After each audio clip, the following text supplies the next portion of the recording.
उसके बाद हमारा नेक्स्ट वाटर क्वालिटी पैरामीटर जो आता है वो होता है फॉस्फोरस, यानी कि 15th नंबर का हम वाटर क्वालिटी पैरामीटर पढ़ रहे हैं फॉस्फोरस। अब इसके बारे में जो इंपॉर्टेंट ऑब्जेक्टिव क्वेश्चंस बन सकते हैं वो देखते हैं fact by fact.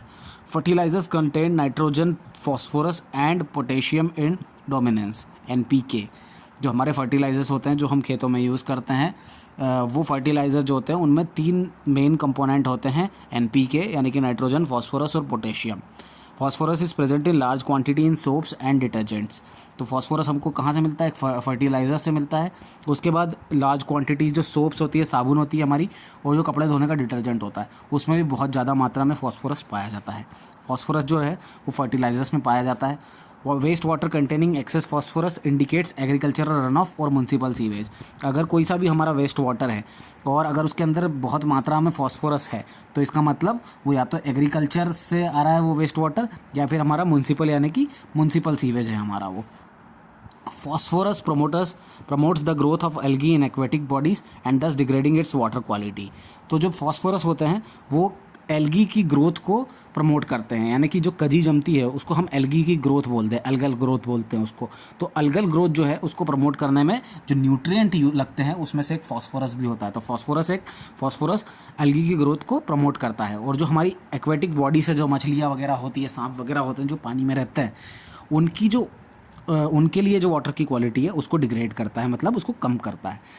Too much production of large algae over the lake is called eutrophication. अगर ऐसा आपने ऐसे तालाब देखे होंगे जहाँ पे कि पूरे तालाब के ऊपर ही कजी जम जाती है, तो उस तरीके की जब बहुत ज़्यादा एल्गी की ग्रोथ हो जाती है, टू मच प्रोडक्शन हो जाता है एल्गी का, उस फिनोमिना को बोलते हैं हम, उस फिनोमिना को बोलते हैं यूट्रोफिकेशन। तो यूट्रोफिकेशन क्या होता है? Too much production of algae over the lake.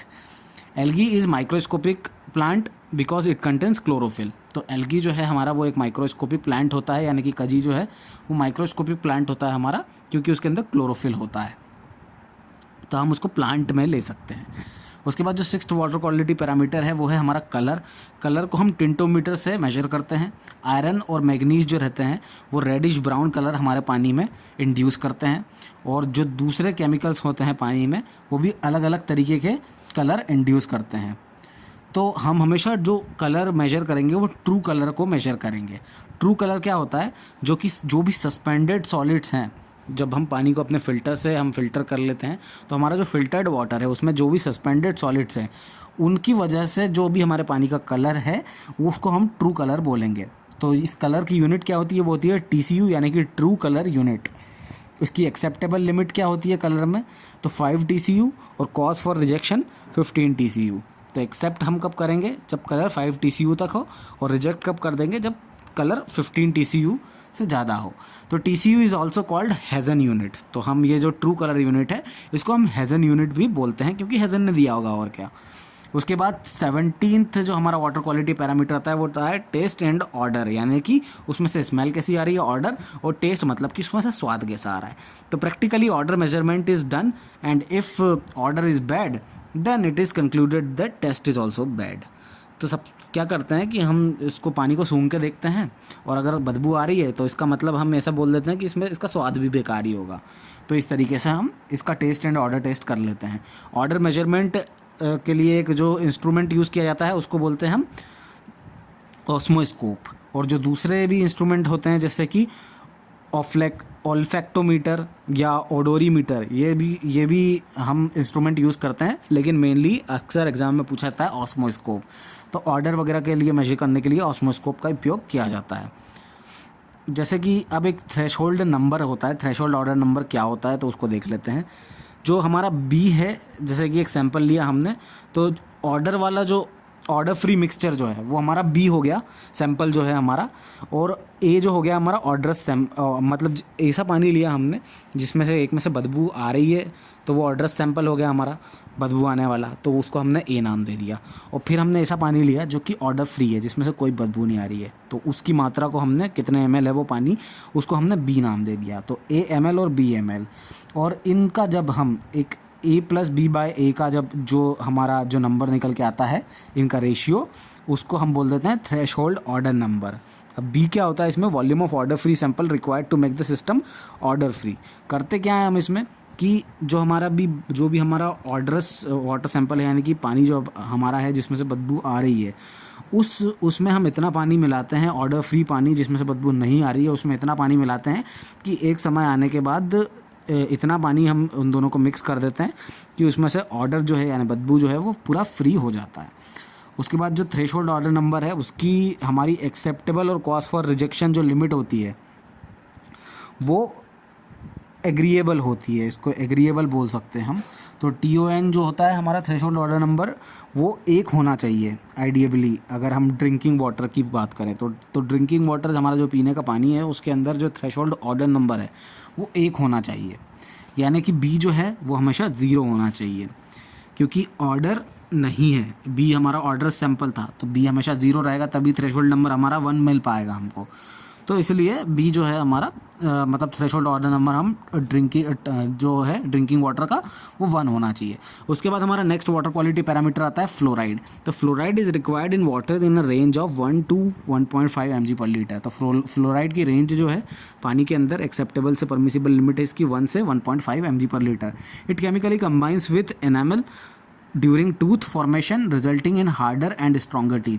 तो फ्लोराइड जो होता है वो हमारे एनामल के साथ जुड़ जाता है, हमारा जब दांत बन रहा होता है तो वो जब दांत के फॉर्मेशन के दौरान ये एनामल जो होता है उसके साथ केमिकली कंबाइन हो जाता है फ्लोराइड, और हमारा जो दांत जो मजबूत होते हैं वो फ्लोराइड के कारण होते हैं। If F negative ions are less than 1 mg per litre dental cavities और कैरीज आर कॉज्ड। अगर हमारे फ्लोराइड आयंस जो हैं वो 1 mg पर लीटर से कम है पानी के अंदर तो हमारे दांतों में सड़न हो जाएगी, यानी कि डेंटल कैविटीज़ बन जाएगी। If F negative ion are more than 1.5 mg per litre discolouration और mottling of teeth is caused along with sometimes causing skeletal deformation और बोन फ्लोरोसिस ऑल्सो। तो अगर हमारा F नेगेटिव आयंस जो है अगर 1 mg पर लीटर से कम है तो डेंटल कैविटीज़ बन जाएगी। अगर हमारे फ्लोराइड आयंस अगर 1.5 mg पर लीटर से ज़्यादा है तो हमारे जो कलर होगा डिसकलरेशन हो जाएगा, हमारे दांत जो है पीले दिखने लगेंगे, उसको हम मोटलिंग ऑफ टीथ भी बोलते हैं। तो मोटलिंग ऑफ टीथ हो जाएगी या फिर डिसकलरेशन हो जाएगा। और कई बार अगर ये और ज़्यादा होता जाता है, अगर हमारा फ्लोराइड आयन कंटेंट्स 1.5 mg से या 5 mg पर लीटर तक भी जाता है ये, तो अगर इतना ज़्यादा फ्लोराइड है अगर हमारे पानी में तो फिर हमारा स्केलेटल जो हमारा कंकाल है वो डिफॉर्म होने लगता है या बोन फ्लोरोसिस की स्थिति भी आ जाती है। फिर वेस्ट वाटर जो है हमारा उसमें फ्लोराइड होता है। It can be waste water containing fluorides can be because of manufacturing of semiconductor. तो जहाँ पे सेमीकंडक्टर बनते हैं वहाँ से फ्लोराइड निकलता है और वहाँ से फिर जो भी पानी बह के आता है उसके कारण हमारे वाटर में फ्लोराइड हो सकते हैं। इलेक्ट्रोप्लेटिंग के कारण हमारे पानी में फ्लोराइड हो सकते हैं। प्रोडक्शन ऑफ ग्लास और सेरेमिक जो होते हैं वहाँ से भी फ्लोराइड निकल के आता है। फिर कोल फिक्स्ड पावर प्लांट्स जो होते हैं वहाँ से भी फ्लोराइड का जनरेशन हो जाता है, तो वहाँ से भी पानी में मिल जाता है फ्लोराइड। फिर बेरिलियम एक्सट्रैक्शन प्लांट जो है वहाँ से फ्लोराइड निकल सकता है। एल्यूमिनियम स्मेल्टर्स से निकल सकता है। ब्रिक एंड आयरन वर्क से भी हमको फ्लोराइड मिलता है। 18वां हमारा वाटर क्वालिटी पैरामीटर जो है वो है हैवी मेटल्स। तो most of the heavy metals are toxic for humans. जितने भी हैवी मेटल है उसमें से अधिकतर देखा जाए सारे ही तो वो हमारे जो मानव समाज है, मानव जाति है, उनके लिए बहुत ज़्यादा नुकसानदायक है। Contamination of water supplies results in heavy metal poisoning. तो जब भी हमारा पानी की जो सप्लाई होती है हमारे शहर में, जब हमारे घरों तक पानी आता है तो वाटर सप्लाईज़ के थ्रू आता है। अब वाटर सप्लाईज़ में जब हैवी मेटल मिल जाता है तो पूरे सब कुछ कंटेमिनेट हो जाता है, बहुत दिक्कत हो जाती है और मतलब कि बिल्कुल टॉक्सिक पानी मिलने लगता है। Use of pipes, lead pipes is prohibited because continuous exposure can lead to the bioaccumulation in humans.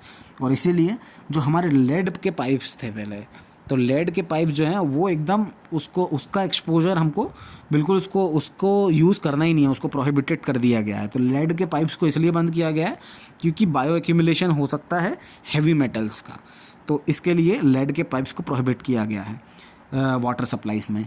Bio accumulation क्या होता है? तो bioaccumulation is the accumulation of substances in a biological system when exposed to the substance for a long period of time. तो bioaccumulation क्या होता है? किसी भी बायोलॉजिकल सिस्टम में जो हमारे हैवी मेटल्स होते हैं उनका एक्यूमुलेशन होता है। अगर लंबे समय तक वो उसके कांटेक्ट में रहेंगे तो उसका धीरे धीरे धीरे धीरे उनका एक्यूमुलेशन, मतलब वो इकट्ठा होते रहते हैं, तो उसको हम बोलते हैं बायो एक्यूमुलेशन। और फिर ये जो such heavy metals can also enter the human system through biomagnification. तो अब ये हैवी मेटल का जब बायो एक्यूमुलेशन हो जाता है, जब ये इकट्ठे हो जाते हैं, तो ये फिर जब ह्यूमन सिस्टम के अंदर भी घुस सकते हैं, और ह्यूमन सिस्टम में घुसने के लिए जो प्रोसेस होगी उसको बोलेंगे बायो मैग्नीफिकेशन। तो बायो मैग्नीफिकेशन क्या हो जाएगा, these heavy metals, this is the process by which the heavy metals enters into the human body. Bio magnification is the process of reaching of substance through the food chain.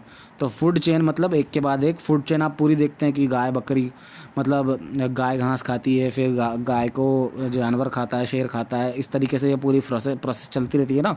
वो food chain process के through bio magnification जो है वो एक से दूसरे व्यक्ति में हैवी मेटल्स ट्रांसफ़र होते रहते हैं, तो जो कि बहुत ज़्यादा हानिकारक होते हैं। अब 19th हमारा वाटर क्वालिटी पैरामीटर है, वो है बायोलॉजिकल स्पेसीज़। तो अब ये biological parameters are significant factors that govern quality. तो पानी की क्वालिटी को कौन गवर्न करता है, तो वो होते हैं बायोलॉजिकल, मतलब बायोलॉजिकल पैरामीटर्स जो होते हैं वो हमारे पानी की क्वालिटी को गवर्न करते हैं एक तरीके से। They are even more important that physical and chemical parameters. तो ये हमारे फिजिकल और केमिकल पैरामीटर्स से भी ज़्यादा इंपॉर्टेंट होते हैं अगर कोई से पैरामीटर, तो वो होते हैं biological chemical parameters. In water commonly present are bacteria, virus, protozoa and algae. तो कौन कौन से मतलब सूक्ष्म बायोलॉजिकल स्पेसीज हमारे इसमें पाए जाते हैं पानी के अंदर, तो वो होते हैं बैक्टीरिया पाए जाते हैं, वायरस पाए जाते हैं, प्रोटोजोआ पाया जाता है और एल्गी पाया जाता है। Some bacteria live inside humans and people in digestion. तो कुछ जो बैक्टीरिया रहते हैं वो पानी में और इंसानों में ज़िंदा रहते हैं और बल्कि मदद करते हैं। जब हमारा पाचन जो होता है, डाइजेशन जो होता है हमारे पेट के अंदर, उसमें मदद भी करते हैं कुछ बैक्टीरिया। उनको they are some bacteria live inside humans and help in digestion, they are called as, उनको कोलीफॉर्म बोलते हैं हम। Some bacteria thrive multiply in water if it is contaminated with faeces. तो अगर फीसेस मतलब कि हमारा जो लेट्रीन से जो वेस्ट निकलता है, अगर वो उसके साथ मिल जाता है पानी के साथ हमारे, तो कुछ ऐसे बैक्टीरिया होते हैं जो कि पूरे पानी को बहुत ही ज़्यादा गंदा कर देते हैं, जो कि मतलब उसके कारण हमारे को बहुत सारे डिसीज़ हो सकते हैं। अब एग्जांपल कौन से हो गए ऐसे बैक्टीरिया के, सल्मोनेला होगा, शिगेला हो गया, विब्रियो कोलिया हो गया, तो है ना, तो उससे कोलेरा हो जाता है हमारे को। सल्मोनेला से टाइफाइड हो जाता है हमको। फिर येरसोनिया एंटर सोलिटिका हो गया। तो ये सारे जो हमारे बैक्टीरिया हैं ये होते हैं पानी के अंदर, जो कि हमारे शरीर के लिए बहुत ज़्यादा हानिकारक होते हैं। Apart from bacteria water should be free from viruses. तो कुछ वायरस होते हैं जो भी उनसे भी फ्री होना चाहिए हमारा पानी। Virus from the deceased person can enter the water through sewerage system. तो कोई भी बीमार आदमी है उसके थ्रू पानी में जा सकता है वायरस, तो उस तरीके से, और फिर पूरे सीवरेज सिस्टम में जा सकता है। तो ऐसे अगर हम वायरस की बात करें तो वायरस के कारण हमारा पोलियो वायरस हो गया, रोटा वायरस हो गया, हेपेटाइटिस जो वायरस होता है, ये सारे हेपेटाइटिस बी, हेपेटाइटिस ई, ये सारे जो वायरस हैं ये इनसे फ्री होना चाहिए हमारा पानी। इसके बाद एक लिस्ट है pollutants in water and their effects. तो जो कितने तरीके के पॉल्यूटेंट होते हैं पानी के अंदर और उनके क्या क्या इफ़ेक्ट होते हैं वो देख लेते हैं हम। तो TDS जो होते हैं, मतलब टोटल डिज़ोल्व सॉलिड जो होता है, ये किडनी पे इफ़ेक्ट करता है और हमारा जो हार्ट फंक्शनिंग होती है उस पे इफ़ेक्ट करता है। लेक्सेटिव और कॉन्स्टिपेशन इफ़ेक्ट आता है, मतलब पेट ख़राब हो जाता है, और लेक्सेटिव मतलब एक अलग तरीके से आलसी आने लगती है। और गैस्ट्रो इंटेस्टिनल इरिटेशन होती है, मतलब हमारी आंतों में भी दिक्कत आने लगती है। फिर pH एक जो होता है हमारा पैरामीटर, pH के कारण भी हमारे बॉडी में गैस्ट्रो इंटेस्टिनल इरिटेशन होती है। हार्डनेस है अगर पानी के अंदर तो हमारी स्किन इरिटेट होती है और कैंसर हो सकता है इसके कारण, और अगर ज़्यादा हार्डनेस है तो, और डायबिटीज़ हो सकती है और दूसरी कई बीमारियां भी हो सकती है। मैग्नीशियम है अगर पानी के अंदर, तो अगर मैग्नीशियम कम है तो हाइपरटेंशन हो सकता है, कार्डियक डिसीज़ हो सकती है, दिल की बीमारी हो सकती है, डायबिटीज़ हो सकती है, मेलिटस हो सकता है, ओस्टियोपोरोसिस हो सकता है, आपको हड्डियों की बीमारी हो सकती है। फिर कैल्शियम जो है, अगर कैल्शियम है हमारे वाटर के अंदर और अगर कैल्शियम की कमी है पानी के अंदर तो उसके कारण हमारा हाइपरटेंशन हो सकता है या ओस्टियोपोरोसिस हो सकता है उसमें भी। फिर क्लोराइड जो है अगर ज़्यादा हो गया तो लेक्सेटिव इफ़ेक्ट आपको भयंकर आलसी आने वाली है। तो लेक्सेटिव इफेक्ट आ सकते हैं इसके। नाइट्रेट अगर है तो नाइट्रेट के कारण हमने देखा था कि मिथेनोग्लोबिनेमिया जो है वो हो सकता है, या फिर इसको हम ब्लू बेरी डिसीज़ भी बोलते हैं, तो नाइट्रेट के कारण होता है ये। उसके बाद फॉस्फेट जो है हमारा पैरामीटर, उसके कारण डाइजेशन की प्रॉब्लम हो सकती है। उसके बाद सल्फेट जो है हमारा SO4 नेगेटिव, अगर ये ज़्यादा है तो फिर लेक्सेटिव इफेक्ट हो सकता है और गैस्ट्रोइंटेस्टिनल इरिटेशन आ सकती है हमारे इंटेस्टाइन में, तो गैस वगैरह की प्रॉब्लम हो सकती है। सोडियम जो है हमारा अगर ज़्यादा हुआ तो हाइपरटेंशन हो सकता है, हार्ट की डिसीज़ हो सकती है, किडनी से रिलेटेड प्रॉब्लम्स हो सकती है सोडियम अगर ज़्यादा होगा तो। एल्यूमिनियम अगर ज़्यादा होगा तो किडनी डिसऑर्डर्स हो सकते हैं और न्यूरोलॉजिकल प्रॉब्लम्स भी हो सकती है, मतलब दिमाग की न्यूरोलॉजी की भी बीमारी हो सकती है एल्यूमिनियम के ज़्यादा होने से। हैवी मेटल्स का क्या असर पड़ेगा? हैवी मेटल का असर पड़ेगा कि most of the heavy metal effect liver, तो लीवर पे सबसे गहरा असर पड़ता है हैवी मेटल का, और किडनी पे, तो लीवर और किडनी पे दोनों पे बहुत भयंकर इफेक्ट पड़ता है हैवी मेटल्स का। Heavy metals are also ATP inhibitor degrades enzyme transport, तो ये ATP को जो है इनहिबिट करते हैं और जो एंजाइम का ट्रांसपोर्ट रहता है उसको डिग्रेड करते हैं, तो ये भी दिक्कत वाली बात है। फिर लेड जो है PB, इसके कारण क्या इफेक्ट पड़ता है ह्यूमन बॉडी पे? तो एनीमिया हो सकता है आपको, पानी की कमी, हाइपरटेंशन हो सकता है आपको अगर लेड है पानी में, तो अगर बिहेवियरल आपके चेंजेस आ सकते हैं, इम्पेयर्ड इंटेलेक्ट, आपकी बुद्धिमत्ता कम हो सकती है, आपके नर्वस सिस्टम पे बहुत बुरे तरीके से असर कर सकता है, आपकी किडनी ख़राब कर सकता है लेड है अगर पानी में तो। फिर कैडमियम जो है, कैडमियम के कारण कौन कौन सी बीमारी होती है? तो इटाई करके एक नाम की बीमारी होती है, एनीमिया हो सकता है, इंसोमिनिया हो सकता है। इंसोमिया वो होता है हमारा नींद की बीमारी, मतलब नींद नहीं आती कुछ लोगों को, तो कैडमियम वाला पानी पीते हैं फिर नींद नहीं आती उनको। लॉस ऑफ कॉन्शियसनेस हो सकता है, उनकी बुद्धिमत्ता, कॉन्शियसनेस जो है वो गुम जाती है, उसका लॉस हो सकता है। और रेस्पिरेटरी, सांस से रिलेटेड हमको दिक्कत हो सकती है। रेनल मतलब कि हमारी आँख से रिलेटेड हमको दिक्कत हो सकती है। कार्डियोवास्कुलर प्रॉब्लम हो सकती है, आपको दिल से रिलेटेड आपकी बीमारियाँ हो सकती है। अगला पैरामीटर है हमारा क्रोमियम, तो क्रोमियम से क्या इफेक्ट पड़ता है हमारी बॉडी पे? लीवर और किडनी जो है हमारा वो डैमेज हो जाता है, और कार्सिनोजेनिक मतलब कैंसर कॉजिंग भी होता है क्रोमियम, तो क्रोमियम तो नहीं होना चाहिए पानी के अंदर। आर्सेनिक जो है वो हाइपर केराटोसिस उसके कारण हो सकता है, हाइपर केराटोसिस, या कार्सिनोजेनिक भी होता है आर्सेनिक जो है हमारा, तो कैंसर कर सकता है वो। गैस्ट्रोइंटेस्टिनल मतलब पेट के कैंसर कर रहा है तो गैस वेस इंटेस्टाइन की प्रॉब्लम तो वो करता ही है। फिर उसके बाद दिल से रिलेटेड बीमारियों में भी दिक्कत कर सकता है आर्सेनिक, और सेंट्रल नर्वस सिस्टम की भी हालत ख़राब कर सकता है आर्सेनिक। फिर मैग्नीज जो है वो डेवलपमेंट फेलियर, मतलब बहुत कम तरीके से देखें, अगर कम है अगर हमारा मैग्नीज, तो डेवलपमेंट फेलियर मतलब कि आपका डेवलपमेंट नहीं होगा, मानव का विकास जो हो रहा है ना वो विकास नहीं होगा। और इसके कारण हमारी अगर ज़्यादा है ये मैग्नीज तो हमारे जो बोन्स है, जो हमारी हड्डियाँ जो है उसकी ग्रोथ में दिक्कत कर सकता है, या न्यूमोसेलुलोसिस भी हो सकता है आपको। फिर निकेल है अगर पानी के अंदर तो आपको एलर्जी हो सकती है, स्किन से रिलेटेड डर्मेटाइटिस हो सकता है, और कैंसर, स्किन कैंसर वगैरह भी हो सकता है। यूरेनियम जो है वो भी कार्सिनोजेनिक होता है और नेफ्रिटिस भी हो सकता है इसके कारण आपको। कॉपर जो है वो अगर ज़्यादा होता है तो हाइपरटेंशन कर सकता है, वो न्यूरोलॉजिकल इश्यूज़ कर सकता है, लीवर और किडनी का डिसफंक्शन का कारण बन सकता है कॉपर अगर है हमारे पानी के अंदर तो। सेलेनियम जो है फिंगर नेल लॉस कर सकता है, हमारे जो हाथ के नाखून होते हैं वो गायब हो जाएंगे अगर सेलेनियम वाला पानी पिएंगे तो। हमारे दिल की और मस्कुलर की प्रॉब्लम, हमारी मसल डेवलप ही नहीं होगी, हमारा दिल जो है वो अच्छे से काम नहीं करेगा अगर सेलेनियम है पानी के अंदर तो। मर्क्यूरी है अगर हमारे पानी में तो मिनीमार्टर डिसीज़ हो सकती है, मिनीमार्टर डिसीज़ आपने सुना ही होगा। एलर्जी हो सकती है, और ब्रेन डैमेज हो सकता है, नेगेटिव रिप्रोडक्टिव इफेक्ट्स पड़ सकते हैं, आपका DNA डैमेज हो सकता है मर्क्यूरी होने से। कोबाल्ट है अगर पानी में तो एनोरेक्सिया हो सकता है, नोजिया हो सकता है, उल्टी वगैरह आ सकती है, डायरिया हो सकता है, थायराइड हो सकता है आपको, हार्ट प्रॉब्लम हो सकती है। डिजॉल्व ऑक्सीजन है अगर पानी में और अगर उसका लेवल कम है तो मतलब अगर DO का लेवल आपके कम है तो इसका मतलब पानी जो है हमारा पॉल्यूटेड है।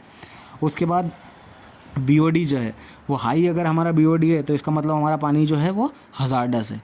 और COD जो है वो इट इज़ को related to ill effect on human health, तो COD भी हमारा मतलब बेकार इफेक्ट हमारे होते हैं।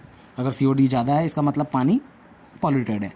उसके बाद बैक्टीरिया जो है इसके कारण हमारे को डायसेंट्री होती है। अब डायसेंट्री होती है मतलब सल्फोनेला, टाइफी, कोलेरा, विब्रियो, और टाइफाइड जो है वो सल्मोनेला के कारण होता है। तो ये सारी बीमारियां जो है ये बैक्टीरिया के कारण होती है, टाइफाइड, डायसेंट्री और कोलेरा।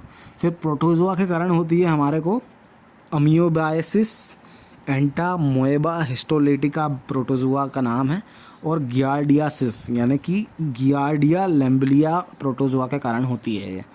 फिर वायरस देखें तो सार्स जो है कोरोना वायरस के कारण होती है बीमारी, और हेपेटाइटिस बी जो है, और common cold, viral fever, polio जो कि पोलियो माइलेटिस वायरस के कारण होती है।